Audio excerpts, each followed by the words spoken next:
مساء الخير على احلى متابعين.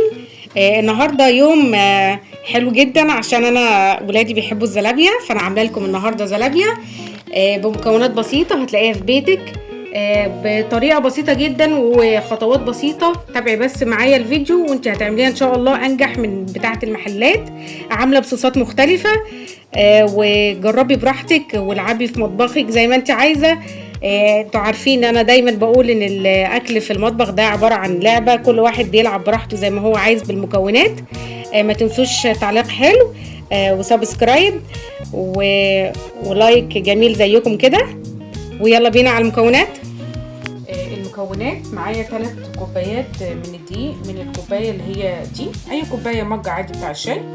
معايا 3 معالق من النشا، لو عندك كاسترد ماشي، انا عندي نشا.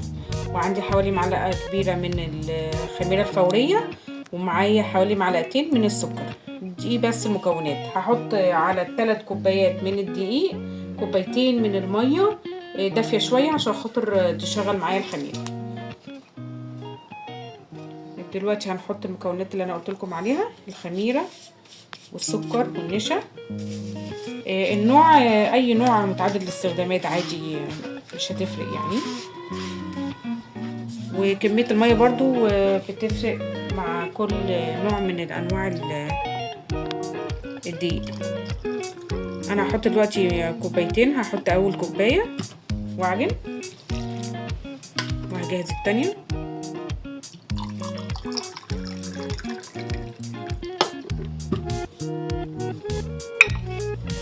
بالطريقه دي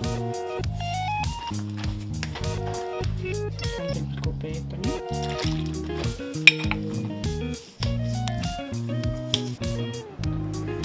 انا دلوقتي اخدت مني بالظبط 1.5 كوبايتين من الميه، عشان كده بقول لكم حسب نوع الدقيق اللي عندكم.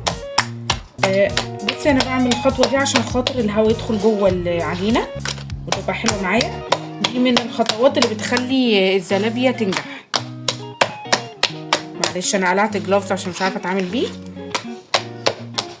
وبحب المس العجين بايدي عشان اعرف القوام المناسب.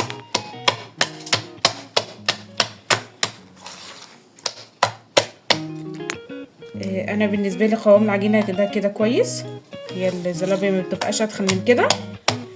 وزي ما قلت لكم انا عملت الخطوه دي كذا مره اهو، بيخلي الزلابيه حلوه وهشه من جوه.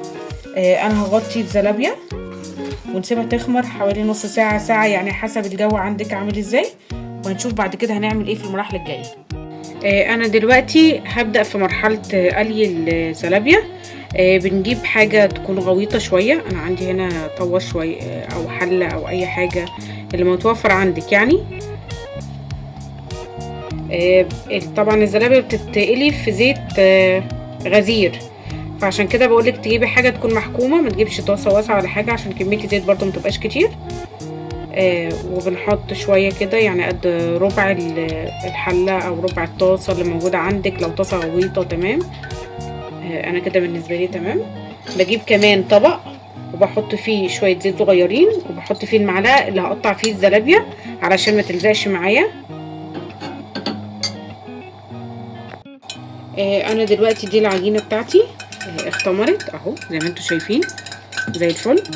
هبدا دلوقتي اقطع قدامكم وهوريكم طريقه التقطيع زيها. الزلابيه انا بحمرها على مرتين عشان تبقى مقرمشه وحلوه معايا. هتشوفوا معايا هعملهم المرحلتين ازاي. انا قلت لكم اهو الطبق اللي فيه زيت والمعلقه.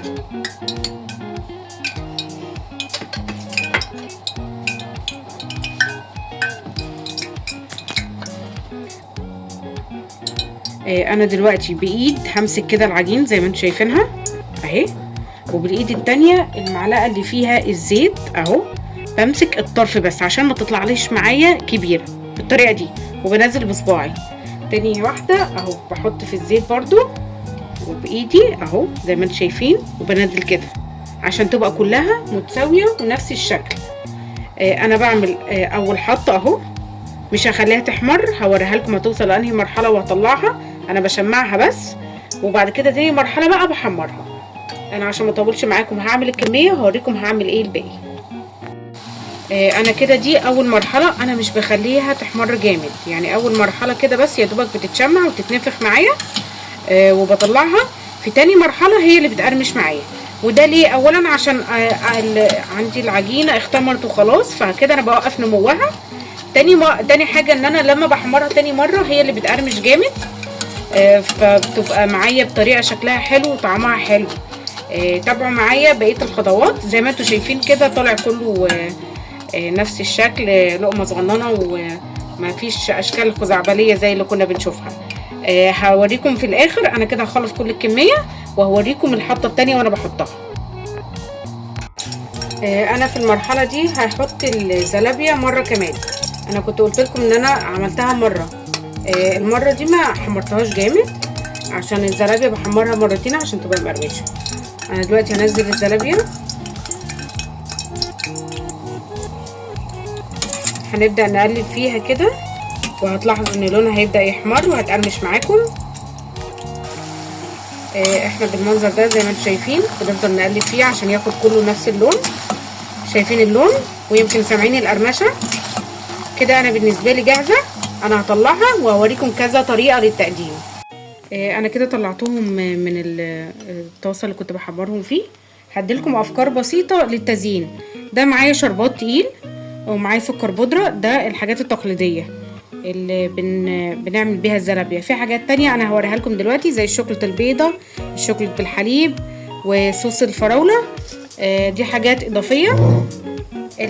عشان تعملي الشربات التقيل كوبايتين سكر على كوبايه ميه على عصره ليمون. ده بالنسبه للشربات. ممكن تحطي على فكره عسل نحل بيبقى حلو جدا برضو.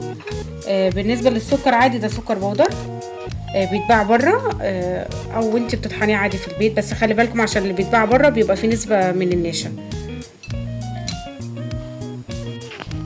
انا عملت الشوكولاته سيحتها في الميكرويف دقيقتين كده، او على حمام ميه مع معلقتين زيت. ده بالنسبه للشوكولاته اللي هي البيضه المنظر ده. كمان الشوكولاته اللي بالحليب، الشوكولاته البني اللي بالحليب نفس النظام برضو سيحتها في الميكرويف او على حمام ميه كده. انا بديكم بس افكار، انت طبعا تحبي اي حاجه تحطيها براحتك. بصوا بالمنظر ده. كان عندي صوص كمان فراوله. انا بعد كده يعني هبقى في المرات الجايه هوريكم ازاي الصوص بتاع الفراوله يتعمل، بس ده كان عندي صوص جاهز بالمنظر كده. على فكره الاطفال بيحبوه جدا بالصوص بتاع الفراوله. ممكن تعملي كراميل، ممكن تعملي اي حاجه. طبعا انت لو رحتي المحل عشان تاكلي طبق من الزلابيه ده هتدفعي مبلغ وقدره، بس انت اهو بمكونات بسيطه جدا عملنا. طبعا احنا لو كلنا اي طبق من الاطباق دي في المحلات هندفع مبلغ وقدره، خصوصا لو عدد الافراد كبير، معاكي اطفال بتحب قوي الحاجات دي وبتفرح بيها. احنا بثلاث كوبايات من الدقيق طلعنا بسم الله ما شاء الله حاجه كبيره اهو، كميه كتيره. اعتقد يطلع حوالي كيلو او اكتر، يمكن مش باين في التصوير بس هي مطلعه كميه حلوه. جربوا، فرحوا عيالكم. الحاجات دي بتفرق جدا في نفسيتهم وهتقف معاكم تساعدوكم، وهستنى رأيكم. اتمنى في النهاية ان انا اكون قدمت لكم افكار بسيطة نفذوها، وهستناكم لو في اي اسئلة، ومستنية متابعتكم وسبسكرايب ولايك حلو زيكم، وبتشرف بيكم. اعرف تتابعوني من انهي بلد.